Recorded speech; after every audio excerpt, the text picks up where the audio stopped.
Salut à tous, bienvenue chez The Upset Media. On est de retour. Ça y est, c'est les dernières émissions de la saison 2024-2025. C'est la fin. On approche, on est à quelques jours du Final Four d'Abu Dhabi. Pour m'accompagner, il est toujours là, toujours présent au rendez-vous jusqu'à la fin de la saison. Il m'accompagnera, c'est Lucas. Comment ça va? Moi, c'est le Real, hasta el final, j'ai envie de dire. Hein, ça va bien? Real Madrid Inadamas, hein? À la Madrid Inadamas. Tout à fait, oui. Ça va très très Bon, bien. content de te retrouver Oui. depuis. Ça fait un petit moment qu'on n'avait pas fait d'émission. On a laissé passer les playoffs, mais là on s'est dit c'est bon, il reste 4 équipes. Reprenons du travail. Il faudra peut-être bosser un petit peu. Le Final Four qui se disputera donc du 23 au 25 mai du côté d'Abu Dhabi avec l'Olympiakos, le Panathinaikos, le Fenerbahçe et la Roca Team.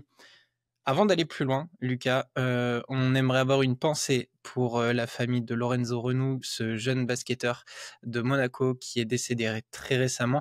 Donc voilà, on a une énorme pensée pour la famille et voilà, on leur présente toutes nos condoléances.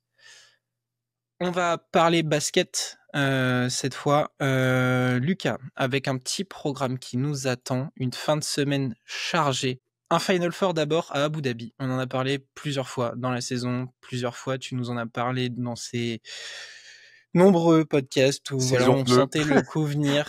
Voilà. Le truc que je me demande, c'est est-ce qu'on doit s'attendre à une grande fête ou un truc un peu vide d'ambiance voilà. Alors moi, je vais pas mentir, je n'en attends strictement rien. Je vois déjà la pléthore d'éloges, de commentaires positifs derrière qui vont nous dire que cet événement a été une réussite. Histoire de bien graisser une décision sportivement honteuse, on va dire. Je vais même pas y prêter tellement attention, je pense. J'ai peur j'ai quand même une petite peur, c'est que l'ambiance soit très aseptisée, mercurochrome, avec des gens qui sont là sans vraiment savoir ce que c'est. Sur les premiers rangs, du moins, que ce soit vraiment du bling bling et une preuve que voilà, l'événement a un rayonnement qui dépasse toute frontière. Moi, je vais me concentrer que sur le parquet. Si ça se passe bien, tant mieux. Si ça se passe tant bien, si ça ne se passe pas bien, pardon, je ricanerai un peu et puis on espérera que ça retourne ailleurs, quoi. Quand tu vois que J.D. Osman annonce peut-être pouvoir ramener LeBron James à l'événement, ça te donne un peu C'est une des les quotes ambitions. de... On sent que ça va être un peu the place to be, mais pour la Bah, haute de la et, planète et basket. ouais, étant donné qu'il y a eu beaucoup d'événements sportifs via la pré-saison NBA notamment, où il y a eu voilà, c'est quand même une ville, Abu Dhabi, il y a eu des exhibitions comme ils disent en anglais. Voilà, ça va vraiment être, il va falloir faire vitrine de à la fois l'événement sportif et tout ce que ça représente, et de l'autre côté, vraiment tout l'aspect show, les partenaires, les sponsors, toutes les représentations publicitaires et compagnie que ça va nous amener. Je préfère même pas y penser. C'est déjà assez fatigant, je trouve, de devoir être forcé à Délocaliser un événement délocaliser, comme et ça. nous à notre échelle, regarder quelque chose qui est à l'endroit ne nous convient pas et ne fait pas sens. Mais bon, une fois de plus, hein, qui paye les musiciens choisit de mettre Jul au bal. Voilà, je crois que c'est ça l'expression. Ça doit être ça. Tu le disais, on va parler du terrain et on a deux affiches absolument magnifiques, De toute j'ai beauté. l'impression. L'Olympiakos va jouer contre Monaco. Le Fenerbahçe va jouer contre le Panathinaikos. On va faire quand même un petit rappel d'où viennent ces équipes. Monaco s'est débarrassé de Barcelone. 3 victoires à 2. On a été jusqu'au match 5. Ouais, les gars, difficile, hein? L'Olympiakos s'est débarrassé du Real. Je connais pas. 3-1. Bon, ils ont fait genre, Je allez, connais on pas. va être sympa, on leur en laisse une. 3-1. Le Fenerbahçe s'est débarrassé du Paris Basketball 3-0. Un sweep qui, on le rappellera, n'en est pas vraiment un. Et enfin, le Panathinaikos a galéré contre l'Anadolu. Ça a été très dur. Vraiment, l'équipe de Luka Banchi leur a posé beaucoup de problèmes.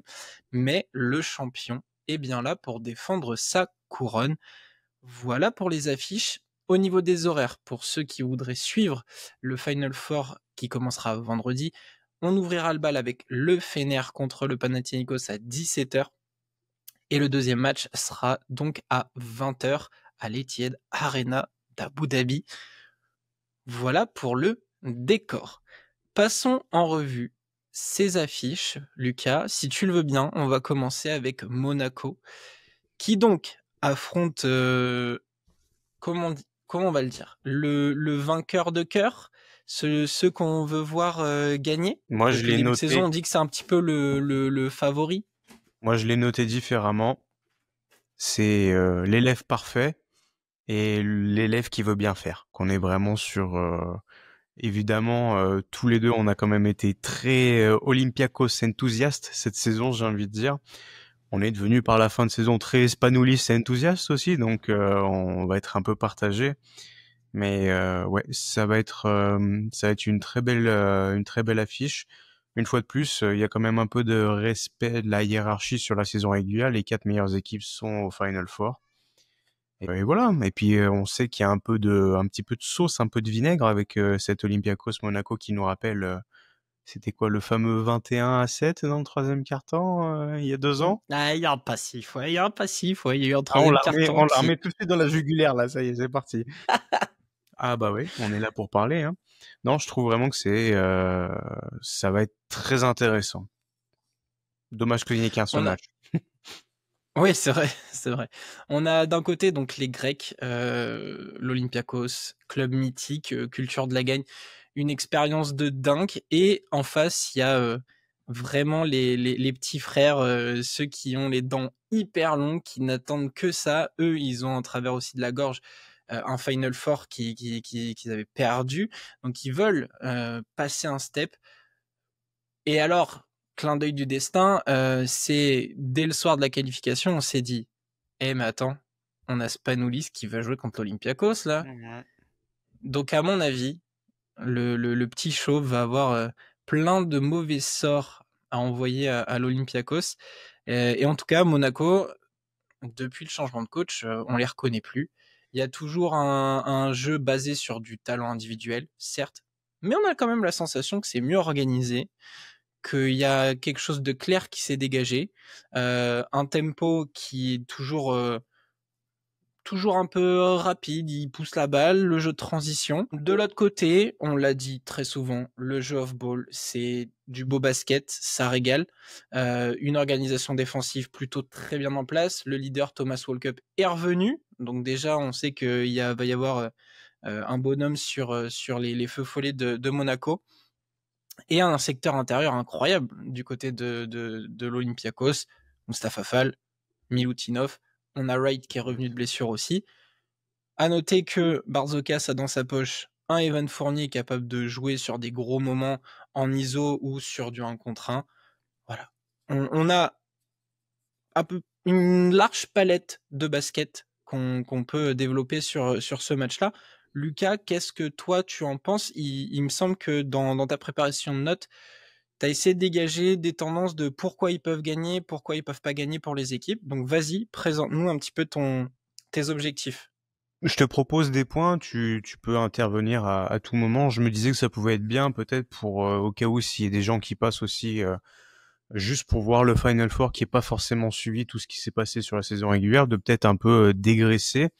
Donc je disais que c'était deux équipes qui se ressemblent énormément sur les statistiques globales. C'est à peu près les mêmes points marqués. C'est 86,1 pour Loli, 86,4 pour Monaco. À peu près autant de passes, un peu plus pour Loli. Il y a un peu plus de tirs à 3 points côté Olympiakos, mais sinon voilà, tout ce qui est rebond, c'est la même moyenne à peu près, sauf que l'Olympiakos a tendance à en prendre plus offensivement et Monaco reste une belle tourelle défensive à ce niveau-là. C'est très similaire, je trouve, une fois de plus, les équipes du top 4, donc ça ne ment pas. Et du coup, ouais, je me suis posé la question de qu'est-ce que Monaco dispose comme force pour gagner ce match? Et de l'autre côté, qu'est-ce que l'Olympiakos dispose également pour passer tranquillement en finale? Et après, on pourra voir les points négatifs. Voilà. Comme ça, j'ai expliqué pour ceux qui nous regardent ou qui nous écoutent. Pour ce qui est de Monaco, je trouve que en leur faveur, on peut prendre en compte le format one shot. Tu joues pas à la maison, il y a tout à jouer sur une seule rencontre. Ça peut leur donner un poil plus d'avantage que si tu devais jouer à l'Olympiakos. Et voilà, une fois qu'ils étaient évidemment avec l'avantage du terrain, c'est quand même dur. On les a déjà vus prendre le bouillon à Athènes sous les yeux de Kevin Durant et Emma Stone. Des bisous. Ouais, Emma, on sait qu'elle nous regarde. Pour Monaco, on peut prendre aussi en compte la revanche, tout simplement, parce qu'il y a quand même beaucoup de joueurs qui étaient déjà issus de ce groupe-là, justement, qui a souffert de cette gifle. Il y a Mike James, évidemment, mais même voilà, Lloyd, Strazel, je crois que Blossom Game était déjà là, mais c'est à revoir. Mais même Alpha Diallo devait être là, donc tu as déjà un 5 bien présent de joueurs qui a pas dû oublier ce qui s'est passé, et tu as peut-être une fois de plus envie d'aspirer à plus, et ça peut te porter. J'avais mis la profondeur des effectifs avec un point d'interrogation. Je voulais voir comment tu le voyais, ce point-là. Je trouve que ce soit l'Olympiakos ou Monaco, au final, c'est très équilibré. On peut avoir des rotations, on peut compter 10-15 joueurs, on peut compter 3-4 pivots, tu l'as dit dans ta description. Qu'est-ce que t'en penses, toi? Oui, ça peut se répondre à plusieurs endroits, quand je vois les comparaisons d'effectifs. L'Olympiakos, c'est très large sur la base arrière. Monaco, ils ont aussi du choix à l'intérieur pour essayer de répondre. Donc on a deux effectifs qui sont capables d'ouvrir leur banc assez large avec des joueurs de rôle qui peuvent apporter à chaque rotation. Donc c'est hyper intéressant.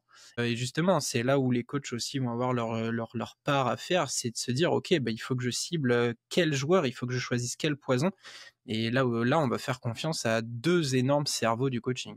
Mmh, c'est clair. Et c'est justement là aussi où on devra bien tirer leur épingle du jeu. Je trouve que pour Monaco, il y a peut-être l'individualité qui est un peu plus marquée, un poil plus marqué que le côté Olympiakos où ça joue plus altruiste. On a quand même le duo Vezenkov-Fournier qui prend énormément de place. Là où à Monaco, on peut détacher évidemment Mike James, on peut détacher Elio Kubo qui a été bon sur certains matchs face à Barcelone. On n'est jamais à l'abri d'un match clutch d'un Jordan Lloyd. On n'est jamais à l'abri, par exemple, même on sait jamais, on peut avoir un très bon match de Jaren Blossom Game en 15-8 qui fait la différence. On a Daniel Theis qui vient d'arriver, qui s'est quand même bien imposé sur Ah la fin oui, de saison régulière. Moi, je l'ai trouvé quand même bien mitigé face à Barcelone, où il y a eu 2 bons matchs et il était 3 bien gêné par Hernan Gomez. bien bousculés en effet. Et bah, évidemment, tout l'aspect Spanouis, comme tu as dit, c'est le mec de l'Olympiakos, c'est la légende. Il vient d'arriver, coach rookie, tu prends les rênes de Monaco, et en fait, on va te demander d'aller tartiner ton équipe, la tienne, enfin, même s'il n'a pas fait toute sa carrière là-bas, mais mais voilà, c'est là où t'as tout gagné, c'est là où t'as fait ta statue, ta légende, et voilà, la première marche que tu fais, tu vas au Final Four, il faut aller cogner l'Olympiakos. Je trouve que c'est fort en message, et ça rajoute peut-être un peu plus de gaz dans cette machine qui demande qu'à exploser avec des joueurs justement très couteau entre les dents, tu vois. Ouais, et puis je pense que dans l'éthique de Spanoulis, le plus grand respect qu'il pourrait donner à l'Olympiakos, c'est de les C'est les tartiner, hein. défoncer. Ouais, clairement, clairement. Tu parlais de Lloyd, dans cette conception d'équipe avec des individualités fortes qui sont capables de sortir de leur boîte sur le Final Four.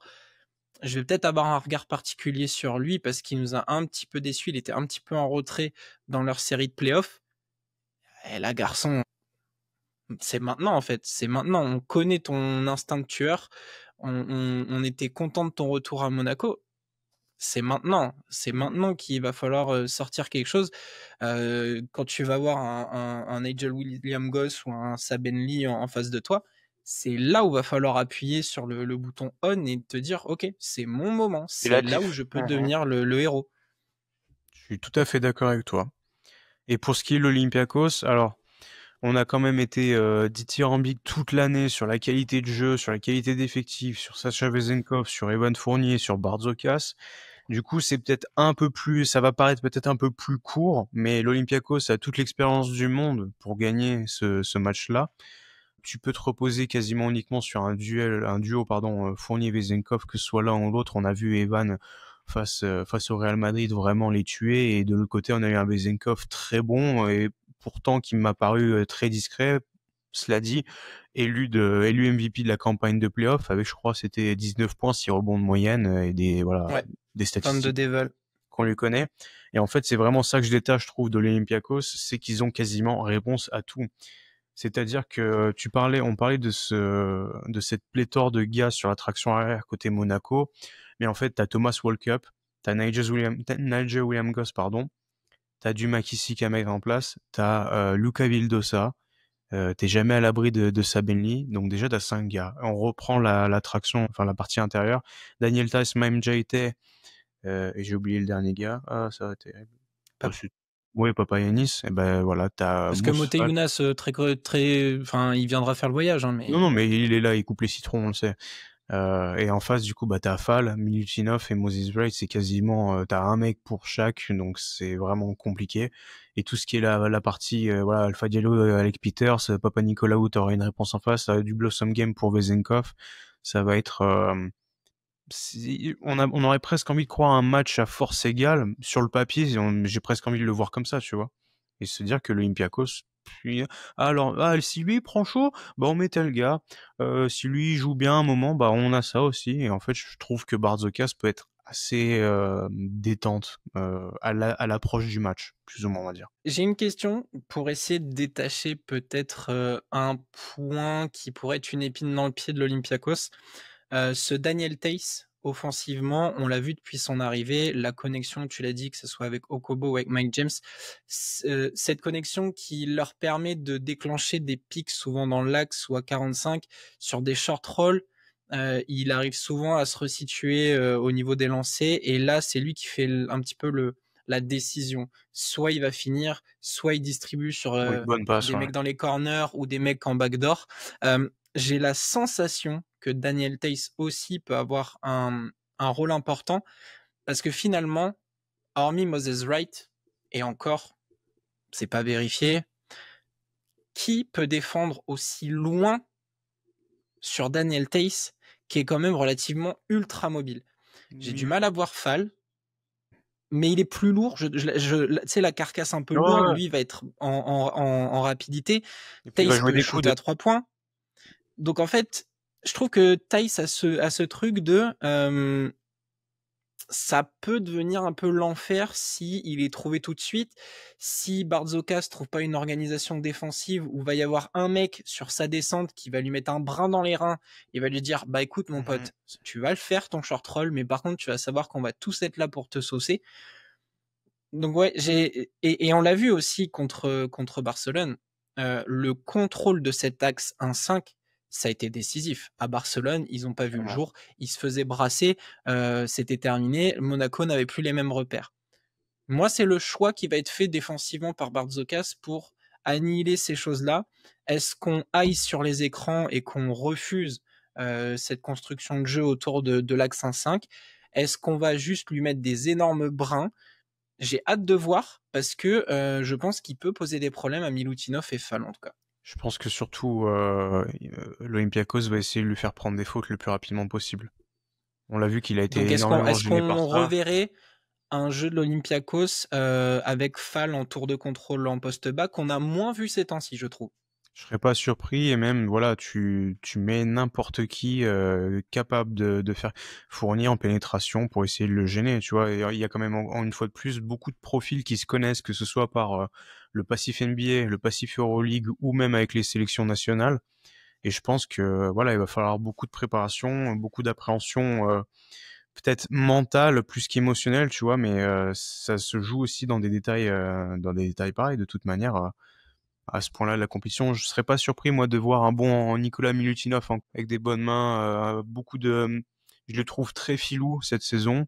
Et tu vois, la série face au Real Madrid, évidemment, on attendait le grand duo Fall-Tavares, mais au final, celui qui a vraiment fait la différence, qui a été létal sur la moindre coupe, bon, il suffisait d'une passe pour que le Real Madrid soit perdu en Oui, défense, mais il a été intraitable, je trouve. Donc voilà. il a bien profité d'un Mousfal plutôt très transparent. Mhm. C'est un petit peu le regret, mais bon, peut-être que c'est là aussi son moment. Du côté de Monaco, en relisant mes notes là des playoffs, ils ont quand même imposé à chaque fois à Barcelone, sauf en déplacement sur l'heure de défaite, on a trouvé une espèce d'intensité défensive, un côté We are dogs, Hargneux. le vrai truc avec Strazel, avec Tarpé, Diallo, voilà, Blossom on le Game. sait. Blossom Game, ils ont ce truc de on est des chiens de la casse, on va vous faire péter une durite. Ça a marché. On a vu de nombreux gars péter les câbles. Parker a pété un câble, Penarroya a pété un câble. Ils ont tous un peu, voilà, ils ont tous pété un plomb dans cette série.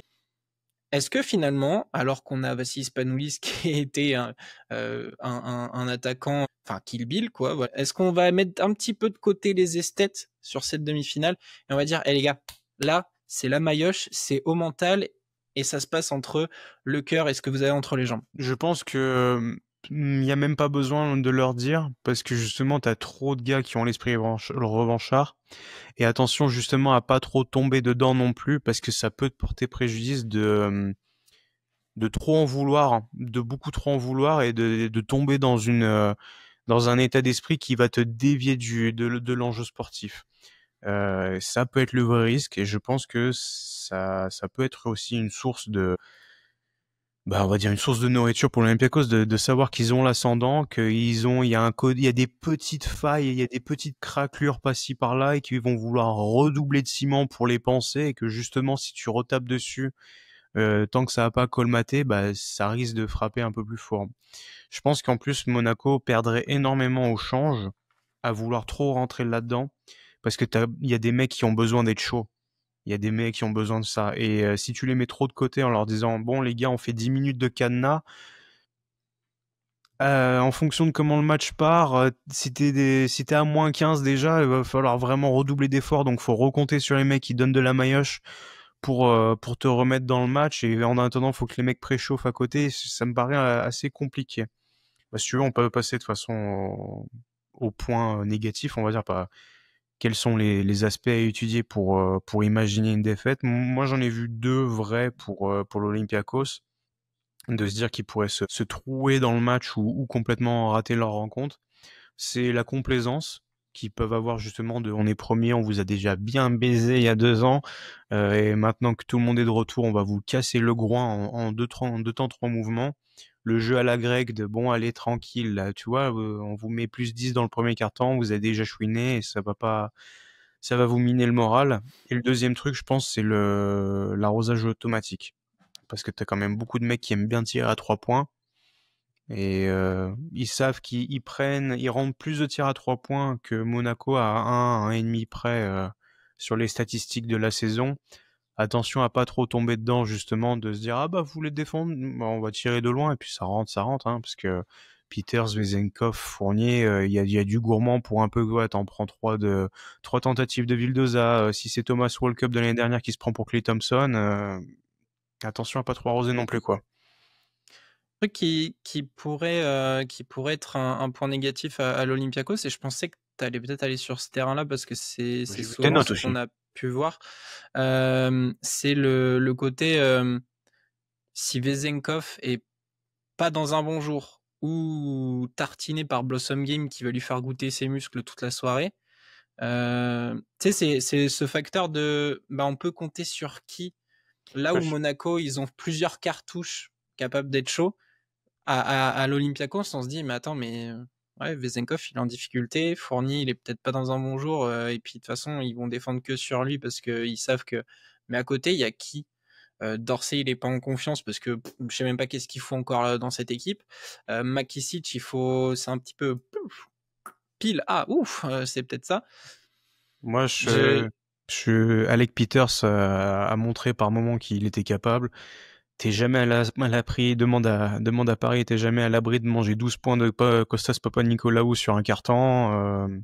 Il y a de la bonne gestion. Ouais, mais oui, tu je vois, suis d'accord avec toi. Ouais. c'est ce truc T'as ils l'impression d'avoir sont moins de très jokers en forts. main. Voilà, ils sont très forts, mais finalement, quel joueur de Monaco ne peut pas défendre sur les joueurs que tu as cités? Tu vois, c'est ça que il n'y a pas le talent supérieur, alors qu'à Monaco, tu peux faire le compte. Okobo, Lloyd, James. Mike James, Nice. Diallo, tu vois, t'as beaucoup d'idées. À l'Olympiakos, c'est moins vrai, c'est moins révélateur. Alors oui, on les connaît, on sait qu'ils sont là, mais je trouve que dans la hiérarchie du Clutch Gang, c'est un ton en dessous. Voilà, c'est là l'interrogation que j'ai. Je suis d'accord, mais du coup, ça se complète avec le IQ Gang. Voilà. ils vont devoir réussir à développer malgré tout. On grossit le trait, mais quand t'as un mec de Monaco qui va vouloir prendre le match à son compte et faire 4 tirs à 3 points d'affilée, bah de l'autre côté, tu auras peut-être des mecs qui auront posé le jeu et qui auront creusé soit l'écart ou qui seront revenus de près parce que ils seront allés faire un 2+1, ils ont fait faire la faute au bon gars qui commençait déjà à péter une durite et les mecs l'ont senti, ça peut jouer vraiment à des détails comme ça. Pour ce qui est de Monaco, qu'est-ce qu'on doit craindre pour eux? Qu'est-ce qui pourrait les faire couler? J'ai mis quand même le facteur fatigue. Ils ont fait une série en 5 matchs. On voit qu'en Betclic, ça a laissé quand même bien, bien traînasser. Ils Ah ont oui, frein à main, là, le frein à main de derrière aussi. Bon, un Chalon, des bisous. avec un titre, il disait oui, les mecs de Monaco n'avaient pas envie. À 4 jours du Final Four, franchement, la place au classement était verrouillée. Autant dire que oui, bah, ils pouvaient même envoyer les espoirs, hein. Mm. Quand même une petite incertitude sur beaucoup de choses parce que on a des fortes individualités, mais du coup, il faut quand même arriver à leur faire donner un peu toute leur, enfin, ce qui se partage la gonfle. Comment vont-ils tous réagir avec justement ce fameux choking qu'on leur ressasse en tête depuis quelques années? Tout l'aspect mental, émotionnel, je pense que c'est vraiment ce qu'il faudra, bah, surveiller. Un mec qui pète un câble, des techniques stupides, un coach qui arrive pas à se faire communiquer sur le bon moment, de se dire: «Ah attends, on a réussi à faire les Kairas sur la série contre Barcelone, pourquoi ça marche pas maintenant?» Ça peut pour moi, c'est vraiment les aspects qu'il fallait retenir pour Monaco. Là où tu vois, Olympiakos, c'est peut-être plus basket technique, je trouve que Monaco, c'est plus, humain, réactionnel, on va dire.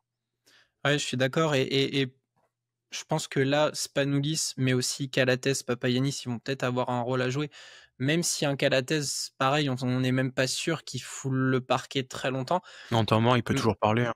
mais dans le vestiaire, leur dire: «Eh les gars, il y a 40 minutes, oui, vous avez tous envie de bien faire les choses et nous sauver le cul et nous envoyer en finale, mais tout le monde ne pourra pas être le héros de la soirée. Mmh. Tout le monde ne pourra pas mettre 20 points et il va falloir cibler ce truc» et je pense peut-être que c'est là où ils ont cet apport d'expérience à leur amener parce que les mecs, à côté, c'est tous, des mecs qui ont pas disputé ce genre de compétition ou qui les ont ratés. Un Mike James a très envie de la gagner. Calates, voilà, lui, il a fait sa carrière. Spanoulis, il a une armoire à trophées. Et c'est là où nous, quand on a vu la signature de Spanoulis à Monaco, on s'est dit, OK, mentalement, ils vont reforger un truc. Et c'est là où, ouais, il va falloir dire, attention, attention, n'essayez pas tous d'avoir des coups de chaud au même moment. Mmh. Essayez d'être intelligent. On peut passer au facteur X si tu veux. On a déjà Si donné t'as beaucoup justement, d'éléments. j'allais te proposer si tu as des joueurs à cibler sur cette rencontre. Moi, j'en ai noté quelques-uns, j'en choisirai un, on te citait un deuxième. Mais si tu avais un joueur à garder dans chaque équipe, un de Alors Monaco, un à évidemment, l'Olympiakos. j'en ai 48, mais Allez, choisir c'est renoncer, mon pote, va falloir se allez, mouiller. Monaco, je vais partir sur Mathieu Strazel quand même.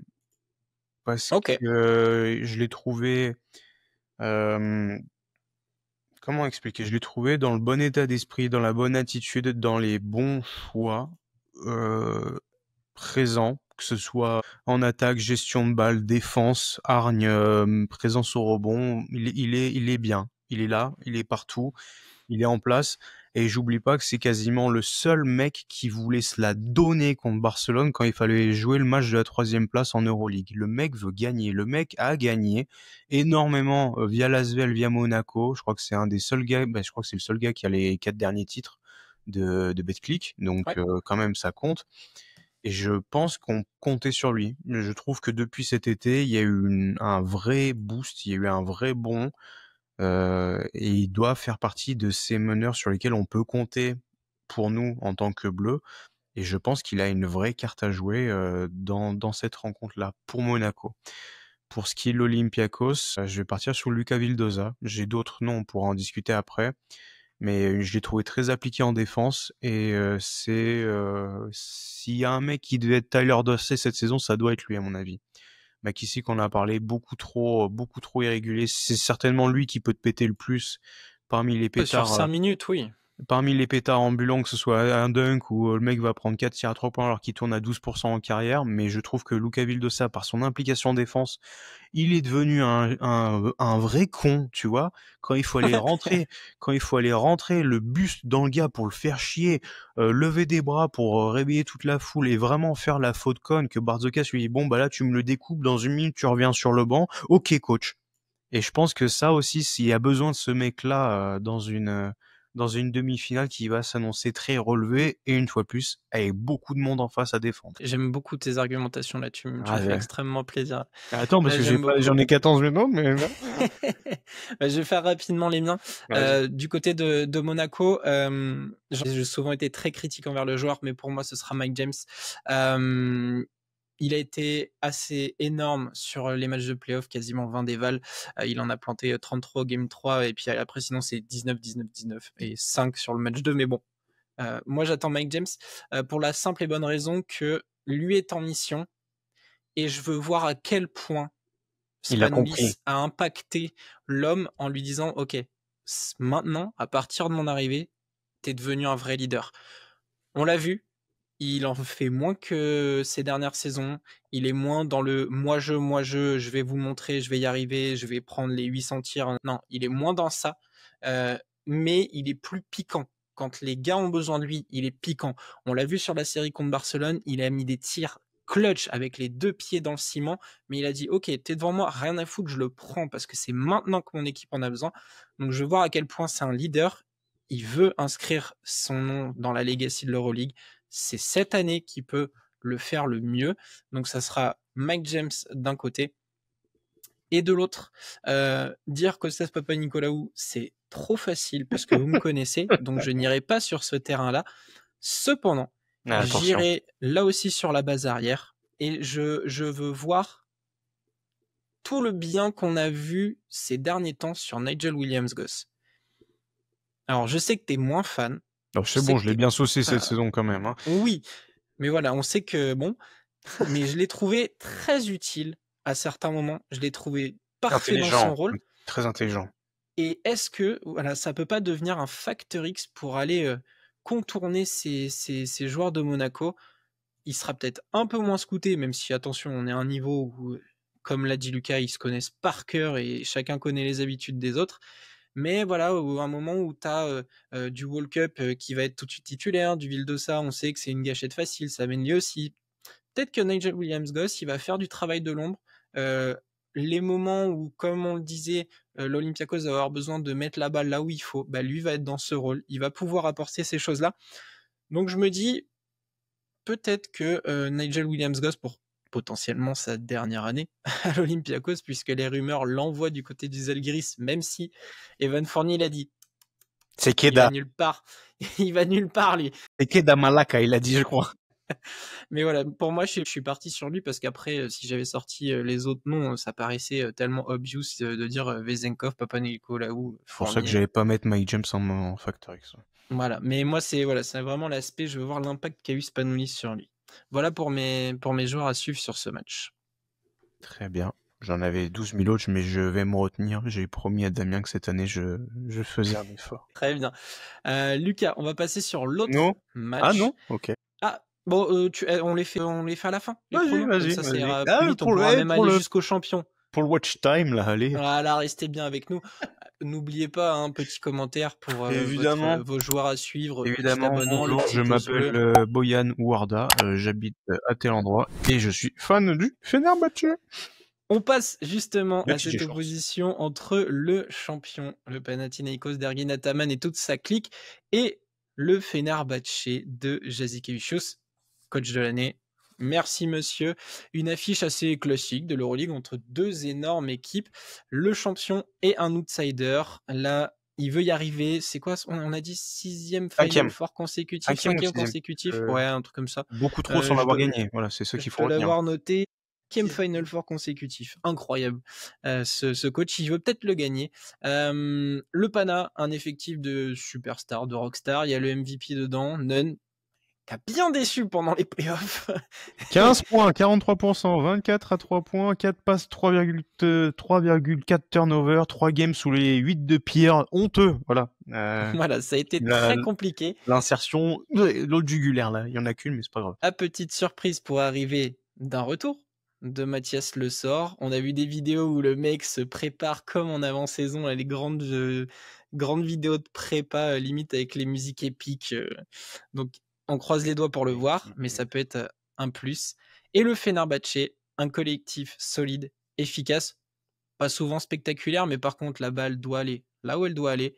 Jazikevičius a-t-il évolué plus tôt?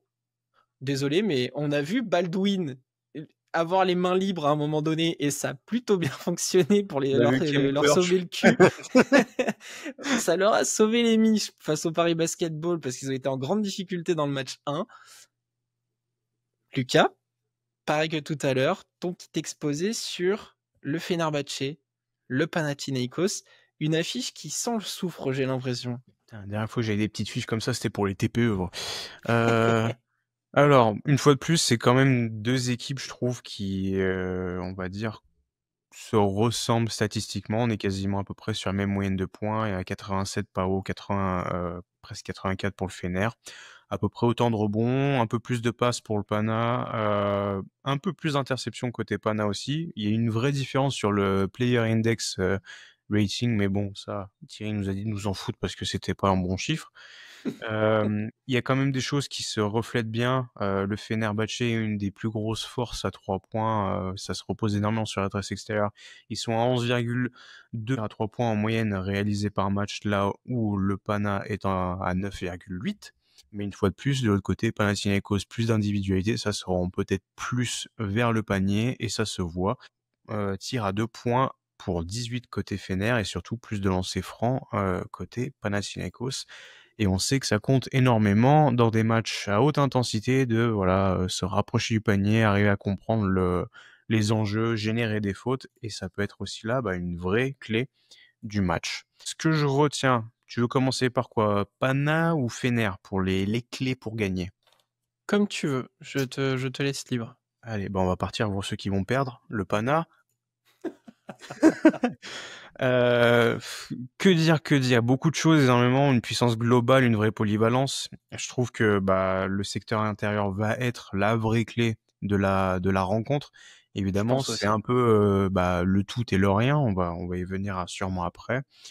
On va quand même rappeler du coup Kendrick Nunn a été tellement le mec il a 15 points de moyenne, on peut pas dire dégueulasse, mais le rendement était vraiment laid, il s'est bien fait tasser la colonne vertébrale. Et évidemment, il va vouloir en découdre de nouveau face à une équipe qui connaît déjà dans les mêmes circonstances que l'année dernière. Donc, MVP couteau entre les dents, je pense que ça, il faut s'y attendre. Côté Pana, il y a quand même des grands malades mentaux, je les ai notés. On a évidemment Nunn, mais que dire de Kostas Lukas, que dire de Jerian Grant, que dire des Cacatoès, là, les trois, la triade, la Triforce, Cedi Osman, Juancho Hernan Gomez et Kostas Pikouz Mitoglou. Donc attention, t'es jamais à l'abri.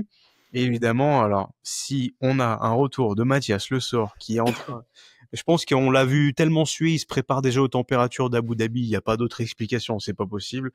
Ça va être très très très chaud. Sans oublier évidemment, c'est quand même les champions en titre. Voilà, il faut le rappeler. Un peu. un petit truc comme ça. Tu veux rajouter quelque chose ou je passe au Fener? Oh, vas-y, c'est très bien, à part... oui, non, fiche. Pour Pour ce qui est du Fener, je l'ai dit tout à l'heure, c'est une énorme adresse extérieure. Ça sera aussi peut-être une des faiblesses d'y croire un petit peu trop. J'ai mis cerveau Jasikevičius. Est-ce que on l'intègre? On a souvent parlé de ces systèmes en temps mort, ces ajustements in-game, ça peut faire la différence face à l'autre personnalité en face. Je trouve que cette année, le Fener a quand même montré une grosse capacité de comeback. On les a souvent critiqués pour être très mollassons et d'un coup faire la différence sur un quart-temps.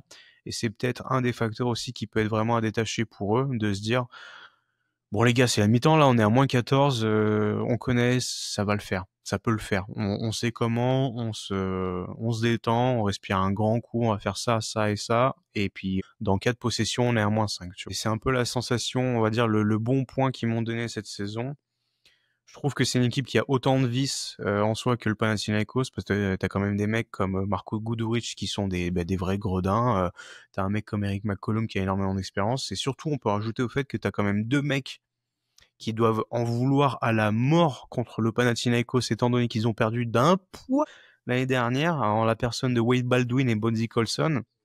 Et je pense qu'ils vont revoir les mecs en vert. Il va avoir des petits relents, tu sais, de Mehdi Difala et compagnie. Là, ça va ça risque de picoter un peu. Ils vont peut-être vouloir en découdre un poil plus que les autres, de se dire, attends, putain, l'année dernière, on est passé vraiment à ça.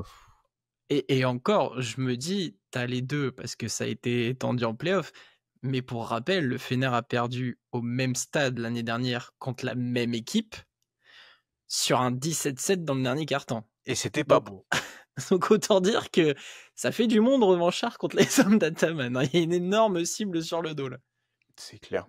Et le dernier point que j'ai noté, alors il y a évidemment l'aspect, je l'avais dit, la fatigue pour Monaco. Là, ce sera du repos. T'as fait un 3-0, t'as eu le temps quand même de souffler là où le Pana, une fois de plus, c'est allé en 5 matchs.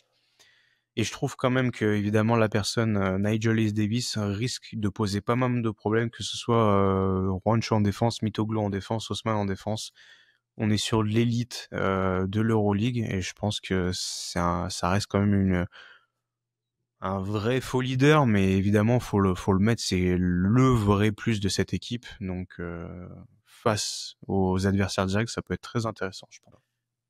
Cette saison, les deux équipes donc se sont affrontées en aller-retour, 2 victoires du Panathinaikos. Et là où on peut avoir l'eau à la bouche sur ce match décisif, c'est qu'à chaque fois, c'était à moins de 5 points. 90-91 et je sais plus le Et premier. 80-76 au mois d'octobre pour la première rencontre entre les deux. Il y avait le sort. Il y avait le sort qui d'ailleurs, de ce que je me souviens, je crois, a même fini 28 meilleur de pire éval, ou un ouais. truc comme ça. 22 Pardon. contre 18 pour Biberovic. Mais voilà, 2-0 pour le Pana, peut-être petit avantage mental sur ce point-là. Mais bon, quand on arrive au Final Four, tout est plutôt remis à zéro. Donc là, c'est plus à titre d'indication sur ce qui s'est passé de cette saison et sur la tendance d'un match plutôt solide. Comme Lucas l'a dit, le Fenerbahçe, on l'a vu face au Paris Basketball, cette notion de quoi qu'il arrive, on reviendra m'a marqué aussi. Jasikevičius n'a pas pété trop de plomb pour le coup. Donc vraiment, ça a été intéressant de les voir à ce niveau-là. Là où le Panathinaikos a eu un peu plus de mal à se tenir. Hein, on a vu Ataman Bah se dites faire donc. éjecter. On Mhm. a vu plusieurs joueurs s'agacer dans la difficulté. Donc là aussi, il y a peut-être un indice sur ce qui peut se passer pour ces deux équipes. Lucas, est-ce que tu veux continuer à développer sur qu'est-ce qui pourrait faire Hmm. perdre? Ouais, bien sûr. Qu'est-ce qui pourrait faire perdre le Fenerbahçe? Bah, évidemment, on en a parlé, mais cette lacune béante au poste 5, ça va être une cata. Omettons le fait que Mathias Le Sort soit potentiellement de retour. Tu vas te manger du Wenyen Gabriel, du Omer Yurtseven et putain, je l'ai oublié du coup, c'est Tibor terrible. Place. Tibor Place, j'en avais un autre en tête, c'est pas grave. Mais ça va être une cata. Ça va être une cata. T'as que Kem Birch en face. Tu vas mettre quoi? Dyson Pierre? Mais rigolons un peu. Même si voilà, Tibor Place est mis de côté, tu décales Mitoglou en 5, ça pose toujours problème pour le Fener, je trouve. On a parlé de leur capacité à remonter des matchs, mais je trouve que ça s'est bien trop souvent résumé justement à cette adresse extérieure et cette confiance aveugle sur juste le tir extérieur, sur l'adresse à 3 points sur un match. Des fois, ça paye pas du tout. Et quand c'est une haute tension, une fois de plus, il faut savoir peut-être se rapprocher du panier pour obtenir des coups de sifflet. Il y a pas grand monde qui sait le faire là. Le ballon a pas souvent tourné, c'est souvent un coup toi, un coup moi, un coup moi, un coup toi. Qu'est-ce que vous allez faire les gars? Vous allez pas vous mettre à jouer un jeu que vous avez pas généré toute l'année et donc du coup on va se retrouver avec à tes souhaits. Une Merci. possession McCollum, c'est raté. OK, bon bah Baldwin tente son coup, bon bah c'est raté. Goodrich tente son coup, bon bah c'est raté. Mais il y aura pas un mec qui va se dire bon bah fais la passe poste bas ou ça va être que Nigel Hayes Davis et du coup bah c'est Ça assez va très prévisible, vite venir fermer, je pense. très prévisible. Euh, J'ai un peu peur de cette je l'ai noté comme ça, la nonchalance des faux leaders que sont NHD et Wade Baldwin. Et c'est là où on reviendra plus tard. Il y a peut-être d'autres mecs qui vont vouloir un peu porter leurs couilles à ce moment-là, et j'ai l'impression que ça peut être un risque aussi de vouloir prendre le spotlight, parce que t'as des mecs qui veulent vraiment la lumière au Fenerbahçe, et t'en as d'autres qui la reçoivent parce que Saras leur fait énormément confiance. On l'a vu, alors sur la saison, il y a eu un moment beaucoup de Zagars, mais je trouve qu'en fait, entre Baldwin, Devon Hall, McCullum, Guduric, Biberovic, NHD, ça commence à faire beaucoup les mecs qui ont besoin du ballon et qui n'ont besoin que du ballon, sans générer autre chose derrière. T'as déjà la raquette qui va être fermée. Attention, c'est vraiment, ça peut jouer, mais vraiment, voilà, on regarde dans l'aiguille dans le chat d'une aiguille, quoi. Et ouais, c'est à peu près ce que j'ai noté pour les points négatifs du Fener, on va dire. Et pour ce qui est du Pana, pardon, bah, ça va être à peu près la même chose en fait si on compare les deux séries, mais le mental pur et dur, la complaisance. Ergin Ataman, L'attente des arbitres. Parce que c'est bon, là, le Ouin Gang, moi, j'en peux plus. bah oui. À ce niveau-là, c'est à un moment on va dire oui, alors les Grecs ils sont toujours favorisés, mais à un moment faut arrêter aussi, faut arrêter toute cette zumba. Et Ah, je t'ai inséré Ergin Ataman, je t'insère Kendrick Nunn. Non, là tu t'es fait casser sur une série, vous avez gagné, mais alors là, attention, t'as hein. mangé chaud, hein. Ah, Vous franchement. avez pas gagné grâce à toi, mon copain, hein. Ah non, non, non. Là, Ah, c'est... le petit PJ Dozier, il aurait fait du bien dans vos rangs, là, parce que. Waouh, les mecs qui ont peur, là. Pouf. Ah, le gamin, là, si tu fais un match à plus de 20 points, il faut que tu sois au plus précis possible, faut que t'aies trucidé tout le monde, faut que t'aies généré un max de fautes, et si t'es pas bon, faut que t'aies fait, comme t'as pu le faire dans l'année, des matchs à plus de 7, 8 passes, tu vois, mais attention. Et je pense que c'est vraiment c'est le gros problème du Panathinaikos, c'est cet ego surdimensionné, cet aspect enfant gâté de toute façon je vais le faire, de toute façon si ça va pas, mon papa il paye tout, tu sais, donc Ouais. ça me gave C'est. énormément. On veut pas tel arbitre au Final Four parce que t'es une chèvre, machin. L'Euroleague Mafia, tout ça, c'est bon. 100 000 Je euros pense. d'amende, je m'en fous, je paie et je continue à dire ce que je veux. Bon. Ça, c'est abusé. Faut qu'on le dise. C'est abusé.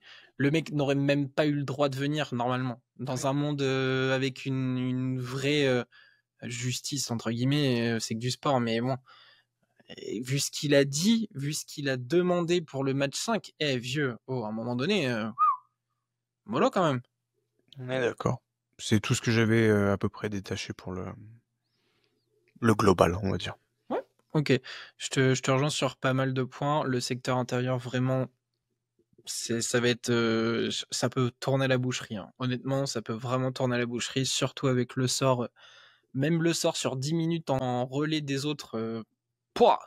Ça Même peut s'il être est une pas là, vraie. même s'il est pas là, t'es Ah oui, jamais à oui. l'abri de un match de Gabriel à 12 points avec que des alley-oops sur ta gueule et de l'autre côté t'as mis 4 contre et puis il a joué des coudes, donc t'en as un qui va partir avec l'arcade qui aura saigné, la fossette dégommée, mais voilà. De toute façon tout est permis, je crois. Mmh.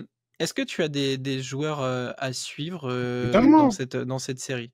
J'imagine que oui. Évidemment, j'ai beaucoup parlé d'Eric McCollum. Je pense que ça peut être un des mecs sur lequel Saras va compter, de se dire: «Écoute, toi, je sais que, ton sang est à peu près 15 degrés de température et j'ai besoin de toi à ce moment-là parce que j'ai un zozo qui fait n'importe quoi à côté», n'importe lequel, hein, et je Wade pense que Baldwin. et je pense que vraiment ça peut être lui où on va dire, «Tu as toute l'expérience, tu as toute ma confiance, vas-y, donne tout». Et je le glisse vite fait. On a beaucoup parlé de Tarek Biberovic, donc ça va. Mais est-ce qu'on ne pourrait pas avoir un petit match de Nicolo Melli où il te met 4 sur 4 à 3 points en 10 minutes? La solution face au secteur intérieur, S'il vous plaît. Moi, j'aimerais hein? bien.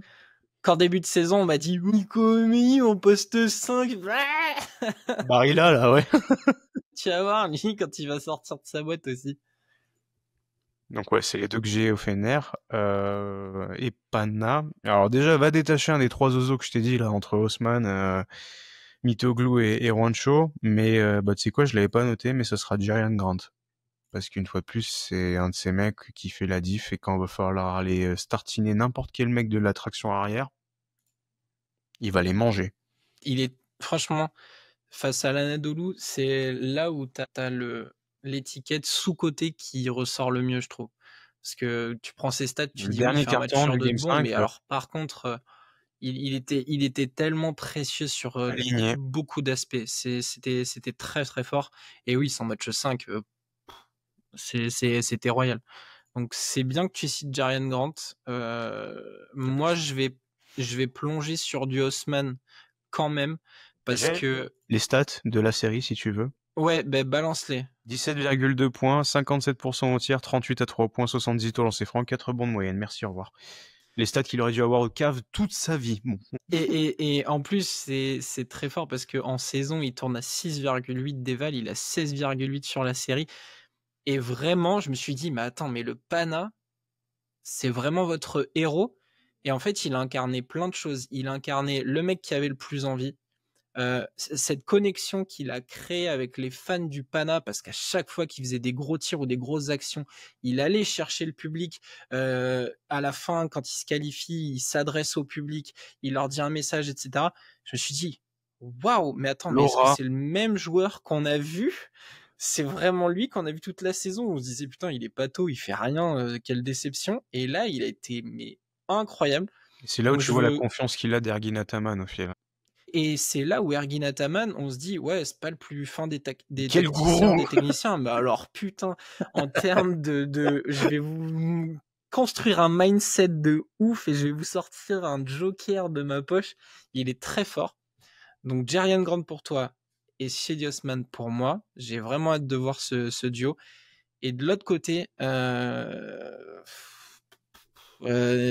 t'avais pris Nicolo Melli, enfin, t'as Eric cité McCollum Melli et j'ai mis Nicolo et Melli en Eric McCollum. micro-question. J'ai quand même bien envie de le porter jusqu'à la fin de saison. Et il a fait une série vraiment top.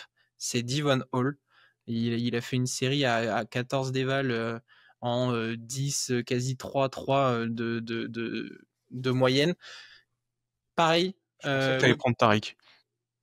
Non, parce que comme pour Vezenkov, c'est trop facile. On m'aurait vu à des kilomètres. On m'aurait vu à des kilomètres. Donc C'est non. sûr que Mike James, là, on Mais t'a pas vu venir. Mais Devon Hall, ouais, pour moi, qui peut être potentiellement un petit grain de sable dans la machine du Pana, ils vont se dire, Le 5x5 à la con, là, tu vois. ouais, tu sais, c'est un truc où il va pas dépasser les 10 points, mais comme t'as dit, il va grossir un petit peu les stats partout, ils vont faire, Comment oh, ça, le 24 déval? bâtard! Ils vont dire, mais c'était lui, en fait. Et lui, il va être là, il va faire ses Ça trucs, il peut être va le mec sortir qui, 2-3 tirs assassins. voilà, le mec qui peut très bien t'en mettre plein la figure ou le mec qui va t'annihiler tout simplement sous le cassé de Jerian Grant. Il Et va dire, none. attends, c'est ça votre MVP? D'accord. Laissez-moi 2 secondes, je reviens. Du cul le cours, je fais de toi, là. C'est vraiment ce type de joueur et ils en ont besoin. Ils en ont besoin parce qu'effectivement, quand il va falloir rattraper peut-être les crises de Wade Baldwin, etc., en mode ah les gars, putain, vous faites chier, on n'est pas à la fête foraine là, arrêtez d'arroser. Bon, ouais, je m'occupe, c'est bon, Le mec qui j'arrive, je suit vous bien là. ramène la balle. Bon, allez, ouais. Bien, prends la Mais main, là. c'est peut-être ça dont va avoir besoin Jasikevičius sur le match. On en parlait tout à l'heure pour Monaco. C'est ces chiens-là, ces joueurs un peu qui connectent à un moment donné où, oh, mais là, à chaque fois qu'il y a un ballon qui va traîner par terre, il va falloir s'y coucher, il va falloir faire la fameuse parallèle de Rodman, là, il va falloir aller chercher le ballon. Nunn, va falloir à un moment lui mettre Une bonne petite, béquille. ah ouais, un petit truc dans les côtes, là, histoire de dire, calme-toi. Je Ouais. pense que Jasikevičius, c'est là aussi où il peut avoir un truc en mode bon, bah de toute façon on va jouer dégueulasse, mais par contre les Ouais, mecs vous ils m'avez marquent pas cassé. 80 points. Ah ouais, c'est clair. Ok, très bien. Donc on a donné nos différents joueurs, on a vu les 2 demi-finales, on passe au prono. On va les prendre dans l'ordre. On vient de parler de Fenerbahçe Panathinaikos, ça va être le premier match. Qui tu vois passer? Fais-toi des ennemis maintenant, mon petit Lucas. Écoute-moi bien. Soit t'as le Fenerbahçe France contre toi, il va ramener toute la clique, soit t'as tous les fans du Panathinaikos qui, à chaque fois que tu dis un truc mauvais sur le club, te tombent dessus. Je refuse qu'il y ait 2 clubs grecs en finale, tu m'entends? Non, je vais être constant dans ce que j'ai pu dire sur toute l'année. Le Fener, pour moi, était deuxième de la saison régulière dans ma preview. Le Fener sera en finale. Ça va être très Ok. compliqué pour toutes les raisons que j'ai données. J'y crois évidemment très très peu. Encore moins depuis qu'on a appris le retour de Le Sort. Mais c'est une équipe qui m'a donné plus de confiance parce qu'il y a eu quand même plus de constance et un jeu plus calibré, alors que de l'autre côté, c'est très en vague, c'est très dramatique et il y a quand même beaucoup trop de facteurs qui font que sur un match, ça peut péter et dans le mauvais sens. Donc, on va se dire: «Allez, ça peut le faire». Mais vraiment, je suis prêt à parier, enfin voilà, je vais être dans les 10 même pas, les 5 des gens qui vont se dire victoire du Fener, je pense, tu vois? Du coup, et Ouais, toi? bah, en début de saison, je disais le Fener candidat au titre. Mais je pense que c'est pas le bon adversaire à prendre maintenant. Vraiment, c'est peut-être pas le meilleur client. Fallait garder Après, Marjanovic?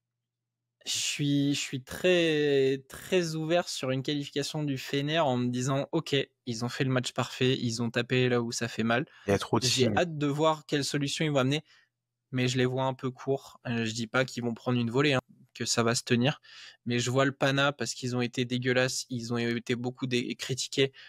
Bon, là, c'est bon, on rentre dans leur domaine, même si, OK, vous avez joué 2 matchs dans la saison et ça va être les 2 du Final Four, mais faites-le bien. Donc, je vois le Pana se qualifier. Donc, Fener pour toi, Pana pour moi. Deuxième demi-finale, Olympiakos Monaco. Et là, entre le cœur et la raison, mon pote, c'est dur, c'est dur. That's what she said. Ouais, finalement, on aurait aimé ces Pana, affiches-là, mais pour Monaco et un Olympiakos Fener. final et match troisième place. Ouais. Non, je pense que il y a des gars qui ont vraiment l'art, l'envie, tout ce que tu veux, mais il y a des mecs en face, ils sont en mission.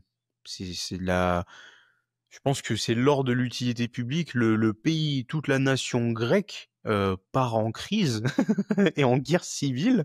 Si l'Olympiakos va pas en finale, je pense que Barzokas disparaît en cendres une bonne fois pour toutes. Vezenkov retourne jouer aux Kings, voilà. Enfin non, C'est triste. oh la tristesse. J'ai revu des images de Fournier avec des cheveux là, quand il avait la queue de cheval derrière. Non, je pense que ça va être très compliqué. Quoi qu'il en soit, j'espère 2 rencontres serrées, pas de blowout ou pas de ratage, on va dire. Mais ouais, je vois l'Olympiakos passer quand même. Ok. Bah, Est-ce je vais que, te. est-ce que, Non, non, non. alors Je peut-être, vais, je vais te rejoindre. On défendra ce ah, maillot jusqu'au regarde-le bout. là. Voilà, l'Olympiakos jusqu'au bout. Bah, ça fait quoi, 2 ans qu'on est en train de se dire que l'Olympiakos mérite de l'avoir. Ça va être très L'année dur. dernière, moi, j'étais très réel, moi. Oui, oui, oui. C'est loin déjà. Mais en vrai, pour être très sincère, que ce soit l'un ou l'autre, je serais plutôt content. Après, effectivement, mon cœur balance pour un Vezenkov, C'est mais aussi le peut-être parce que story. tu te dis que c'est sûrement le Pana qui va passer et qui va pouvoir taper le Pana derrière en finale, hein. Ouais, bon, Je oui, te ça va connais. être très dur. Mais ouais, je veux, si je dois faire un choix, ça sera sur l'Olympiakos pour mon amour pour le beau jeu de Barzokas, pour Vezenkov que je sauce depuis tellement d'années. Après, effectivement, hein, si Monaco passe, le storytelling est tellement beau Ah ouais. pour l'arrivée de Spanoulis, pour un potentiel match de Mike James pour le titre. Voilà, il y a beaucoup de choses. Mais je vois, moi, le derby grec. Et alors, autant dire que le derby grec en finale de l'Euroleague. Qu'est-ce que ça va euh, être bien dans un public qui comprend pas la ferveur, c'est bien ça. alors, justement, moi, je me dis, s'il doit y avoir une salle pleine, à mon avis, c'est qu'il y a tout Athènes dans la salle. Et je le vois gros comme une maison, parce qu'à mon avis, depuis que la billetterie est ouverte, je pense que quand on va voir le pourcentage de par pays, Grèce 90% et le reste, on verra quoi. Parce que bon, Le reste, ce sera on des va pas se locaux. mentir, hein, c'est pas les 4 supporters de Monaco qui vont faire mal, hein, je pense. Donc tu vois Fenerbahçe Olympiakos pour le titre, je vois Olympiakos Panathinaikos pour le titre. Et ça sera Et du coup, vraisemblablement ça. tu vois qui gagner? Refais-toi des ennemis. On en a parlé à plusieurs reprises. S'il y a bien une année où le premier peut finir champion, je veux bien croire en cette année-là, hein. Et vaincre la malédiction, je te rejoins pleinement. J'aimerais, en tout cas. Si les deux gagnent, je serais content. Même si cette année, les jaunes, là, ils m'ont bien agacé. On invitera Arda pour en discuter, pour faire un débriefing. Lucas, merci de m'avoir accompagné. Ça faisait plaisir de te revoir avec moi pour Ouais, ces émissions. un petit mois de Euh, France. N'hésitez pas, comme on vous le disait, à nous laisser des commentaires pour vos analyses des séries, vos pronostics, les joueurs, même si ça vous intéresse, peut-être les joueurs, les Factor X que vous voulez voir sur ce Final Four. On se retrouvera sur les réseaux forcément tout au long de la semaine, mais aussi vendredi et donc dimanche pour la fin de cette saison qu'on vivra tous ensemble. On verra avec Lucas, peut-être il y aura un live, on va essayer de s'organiser ça bien comme il faut. Si la commu le veut aussi, Voilà, si vous le faites-vous voulez, entendre. on peut faire un live au moins pour la finale. On Si va vous s'organiser voulez ça passer ça ensemble. aux petits oignons. Allez checker nos réseaux sociaux. Vous l'avez peut-être vu, on est en train de se la donner notamment sur TikTok. Merci à vous pour les retours que vous avez fait sur la vidéo sur le Paris Basketball. C'est cool. Si le format vous plaît, là, les 3 recrues qu'on pourrait voir dans chaque équipe, on peut se faire les 18 plus, puisqu'il semblerait qu'on va aller sur 20 équipes. On peut faire ça. Il y en a qui arrivent très bientôt. Merci à vous. On se retrouve très vite. Ça y est, c'est la fin. Il reste jours avant l'entrée dans ce Final Four d'Abu Dhabi. Ciao, ciao. À très bientôt.